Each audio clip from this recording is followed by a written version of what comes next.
Pull up any major boat listing platform right now. Filter by year 2021 and 2022. Sort by seller motivation. What you will find is a pattern that nobody in the marine industry wants to talk about openly. Boats with under 200 hours listed below what their owners paid, sellers who are done. Not because the boat broke, not because something catastrophic happened, because the experience of owning the boat did not match what they believed owning the boat would be, and the financial reality of getting out has arrived faster and uglier than anything they modeled before they signed the purchase agreement. This is not a rare outcome. It is a documented, predictable cycle that ends the same way for a specific category of buyer every single time, and the information that would have prevented it was available before they ever walked onto a dealer lot. Today, I am going to break down exactly why it happens. 4 forces combine to produce the most common exit from boat ownership in the recreational marine market. If you are considering buying a boat, or if you are already in one and feeling the pull toward the exit, this is the breakdown that the industry never gives you up front. Subscribe now if you want real information instead of brochures. Here is what is actually happening. The first thing most new boat buyers do not fully calculate before purchase is what the asset is going to be worth at the point they want to sell it. The marine industry does not lead with depreciation data the way the automotive industry does, and the absence of that information at the point of sale is not an accident. A new boat loses between 10 and 15% of its value in the first year alone, according to Trident Funding's documented depreciation analysis and confirmed by broker data from Boatshed, which has tracked over 30,000 boat transactions across 25 years. By the third year, cumulative value loss reaches 20 to 30% for most production powerboats. By year 5, the documented range is 30 to 40% of original purchase price gone. Pontoon boats and fishing boats depreciate faster than that average, with resale values dropping approximately 25 to 30% after the first year or two of ownership, according to Florida Mariner and Boatmart's independently documented depreciation tracking. For a boat purchased at $200,000 in 2021, that depreciation curve produces a market value of between $140,000 and $160,000 by 2024. That is a loss of $40,000 to $60,000 on an asset that was used an average of 54 days per year, according to NMMA usage data. That is between $700 and $1,100 in depreciation for every single day the boat was on the water, before fuel, service, storage, and insurance. Most buyers who finance their purchase and are now 3 years in are looking at a gap between what they owe and what the boat is worth that makes the exit painful regardless of when they take it.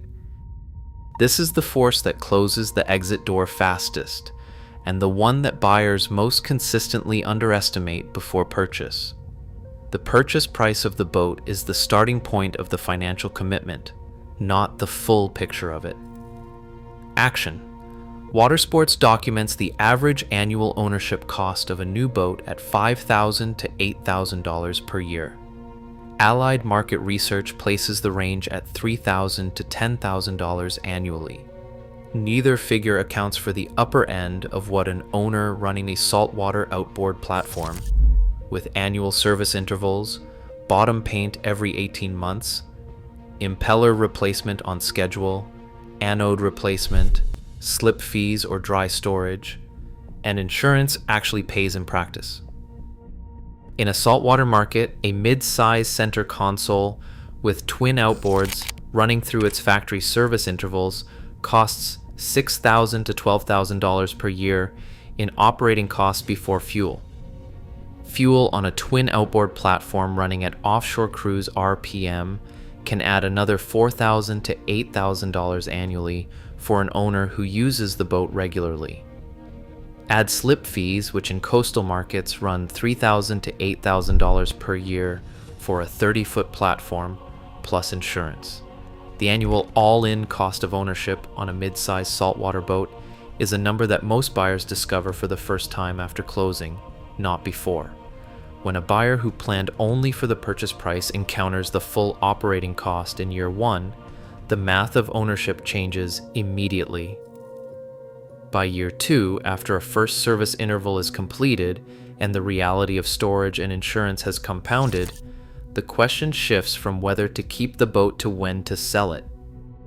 The experience that most buyers imagined when they purchased the boat does not survive contact with the reality of ownership logistics, and the gap between the two is the emotional engine that drives the exit decision before the financial forces even finish their work. National Marine Manufacturers Association tracking data documents the average American boat as operated 54 days per year. That number itself is not the problem. The problem is that pandemic-era first-time buyers account for 34% of all 2020 new boat sales, nearly double the historical average. Within that group, actual usage frequently falls short of even that documented average by the second and third year of ownership. Marina scheduling, weather windows, crew availability, mechanical readiness requirements, and trailering logistics for boats that require wet slip storage all create friction between the buyer and the water that the original purchase decision did not account for. A boat used 20 days in the first year and 12 days in the second year is generating the same operating cost as one used 54 days. The depreciation is the same, the insurance is the same, the slip fee is the same. The service interval arrives on the calendar regardless of hours accumulated. When the cost per use number becomes visible to the owner, and it becomes visible very quickly, the argument for continuing to own collapses. The exit begins as a conversation and ends as a listing. This is the force that the marine industry is least willing to discuss because it implicates the sales process directly.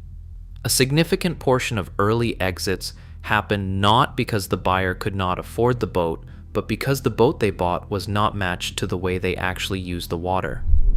The pandemic-era buyer who purchased a 32-foot center console because it was the category they had always aspired to own often discovered that their actual use pattern, family day trips, harbor cruising, and the occasional offshore run, was better served by a platform half the size and costing a fraction as much to operate. The buyer who purchased a cruiser with a cabin because they imagined extended time on the water discovered the cabin added complexity, weight, maintenance, and slip space requirements without adding proportionally to the days actually spent aboard. The buyer who purchased a performance-oriented platform built for offshore use discovered that their local water, a protected bay, an inland lake, or the intracoastal waterway, never required what the boat was designed to deliver, and that they were paying for capability they would never use. Hull Truth Forum documentation across thousands of posts confirms the consensus from experienced owners. The least expensive path through boat ownership is buying the right boat the first time, sized exactly for actual use rather than aspirational use.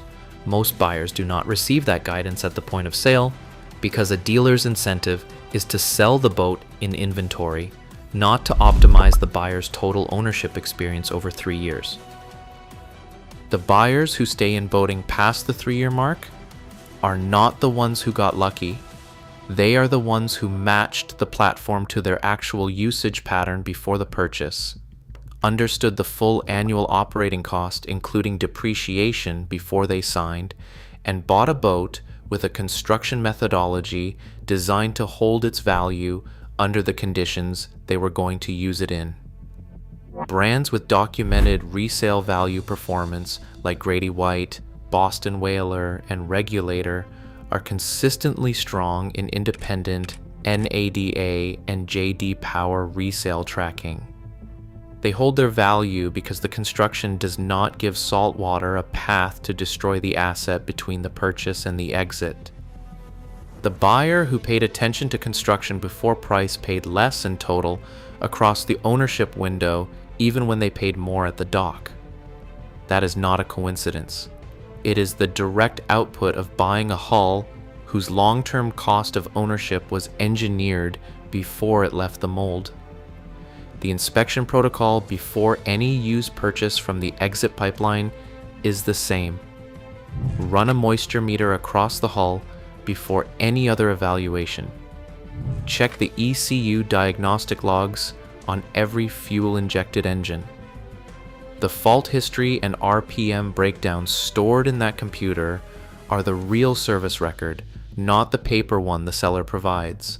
Factor the full annual operating cost into the decision before the conversation about purchase price starts. And ask one question the dealer will not ask for you. Is this the right boat for the water you actually have access to and the days you will actually use it? That answer, more than any other single variable, determines whether you are still in boating in 3 years or listing the boat in the same pipeline where you found it. The industry does not answer that question for you at the point of sale. Now you can answer it yourself.